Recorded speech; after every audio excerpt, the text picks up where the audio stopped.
ખેડાના માતરમાં ભ્રષ્ટાચારની canal ખોડિયારપુરા પાસે કેનાલમાં ગાબડું પડ્યું। કેનાલમાં ગાબડું પડતા 1000થી વધુ વીઘા જમીનમાં પાણી ફરી વળ્યું। ડાંગરમાં પાણી ફરી વળતા ખેડૂતો ચિંતામાં મુકાયા। હજારો વીઘા ખેતરોમાં ઊભા પાકમાં પાણી ઘૂસી ગયા। મોટા પ્રમાણમાં પાકને નુકસાન થતા ખેડૂતોએ વળતરની માંગ કરી। સિંચાઈ વિભાગને અનેકવાર રજૂઆત છતાં કાર્યવાહી નહીં। સિંચાઈ વિભાગે મરામત ન કરતા ગાબડું પડ્યાનો આક્ષેપ। સિંચાઈ વિભાગે તાજેતરમાં જ કરોડો રૂપિયાનો ખર્ચ કર્યો હતો। કેનાલમાં ગાબડાથી કરોડો રૂપિયા પર પાણી ફરી વળ્યા। કેનાલ છે, માતર માઇનોર છે।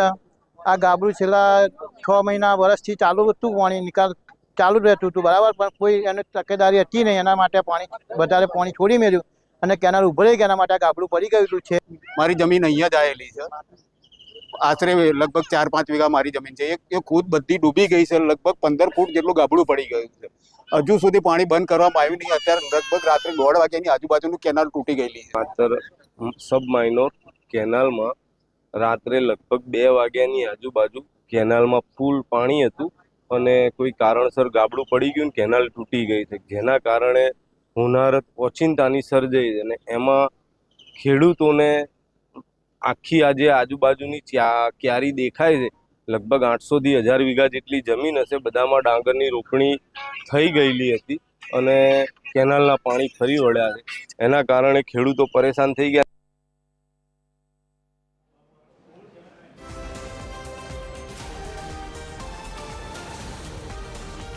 સિંચાઈ વિભાગે તાજેતરમાં જ કરોડો રૂપિયાનું કર્યું છે, તેમાં કેનાલમાં ગાબડાથી કરોડો રૂપિયા પર પાણી ફરી વળ્યા છે। આ જે કામ કર્યું છે કરોડોનું, તેમાં જાણે ભ્રષ્ટાચારની કેનાલ હોય તેવું સાબિત થયું હોય તેવા દ્રશ્યો દેખાયા છે। ખોડિયારપુરા પાસે કેનાલમાં ગાબડું પડ્યું।